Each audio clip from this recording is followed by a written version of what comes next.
नमस्ते दोस्तों, मैं doctor jasmine Salkar, consultant reproductive medicine and clinical head, Hegde fertility Malakpet branch से।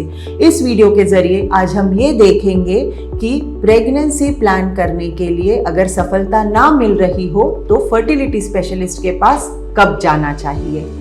अगर आपकी शादी को 1 साल हो गया है, महिला की उम्र 35 इयर्स के नीचे है और हस्बैंड वाइफ दोनों इन 1 सालों में साथ मिलकर रहने पर भी प्रेगनेंसी ना आ रही हो तो आप एक फर्टिलिटी स्पेशलिस्ट से मिल सकते हैं, जहां आपके कुछ बेसिक टेस्ट किए जाएंगे। महिला के लिए कुछ बेसिक ब्लड टेस्ट किए जाते हैं, जिसमें AMH टेस्ट द्वारा हम एग रिजर्व चेक करते हैं और एक बेसलाइन स्कैन किया जाता है, यानी कि अल्ट्रासाउंड, जिसमें गर्भाशय कैसा है, यूट्रस कैसा है, ओवरीज कैसा है, ओवरीज में एग रिजर्व कैसा है, ये चेक किया जाता है। और पुरुष के लिए एक बेसिक सीमेन एनालिसिस यानी वीर्य परीक्षा की जाती है, जिसमें स्पर्म का काउंट कैसा है, स्पर्म की गतिशीलता कैसी है, स्पर्म के नॉर्मल शेप्स कैसे हैं, ये देखे जाते हैं।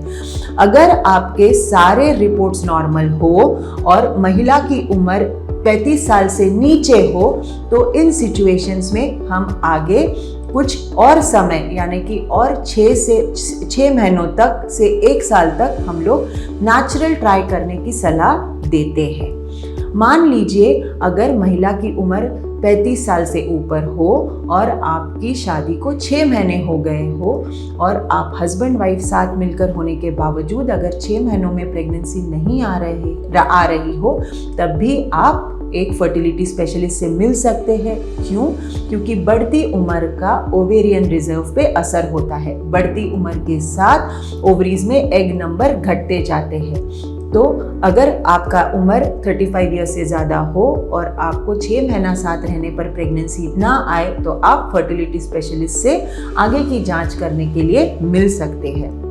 तीसरा, अगर महिला के पीरियड्स रेगुलर ना हो, मतलब आपकी माहवारी सही टाइम पे ना आ रही हो, ऐसे सिचुएशन में आपका ओव्यूलेशन कब हो रहा है ये पता नहीं चलता, यानी कि आपका फर्टाइल पीरियड कब है, जब हस्बैंड वाइफ मिलके रह सकते हैं जिससे प्रेगनेंसी के चांसेस बेहतर हो, ये नहीं पता चलता है। तो इर्रेगुलर पीरियड्स होने पर भी आप आपकी फर्टिलिटी स्पेशलिस्ट को मिलकर बेसिक टेस्ट करवाकर आगे का ट्रीटमेंट प्लान कर सकते हैं। अगर पति पत्नी को संबंध रखने में प्रॉब्लम्स आ रहे हो, मतलब किसी वजह से ये प्रोसेस दर्दनाक हो या फिर हस्बैंड को सेक्सुअल डिस्फंक्शन हो, इरेक्टाइल प्रॉब्लम्स, इजैकुलेटरी प्रॉब्लम्स, तो ऐसे सिचुएशन पे भी फर्टिलिटी स्पेशलिस्ट को मिलकर कुछ बेसिक टेस्ट करवाकर उसकी ट्रीटमेंट की जा सकती है और आगे प्रेगनेंसी के लिए प्लान किया जाता है। कुछ महिलाओं को अगर पीरियड्स के दौरान हेवी ब्लीडिंग हो रहा हो या फिर पीरियड्स में पेन ज़्यादा हो रहा हो या उनको कहीं किसी स्कैन्स द्वारा ये पता चले कि उनको एंडोमेट्रियोसिस है, तो ऐसे सिचुएशंस में भी फर्टिलिटी स्पेशलिस्ट को मिलकर आप आगे का ट्रीटमेंट प्लान बना सकते हैं।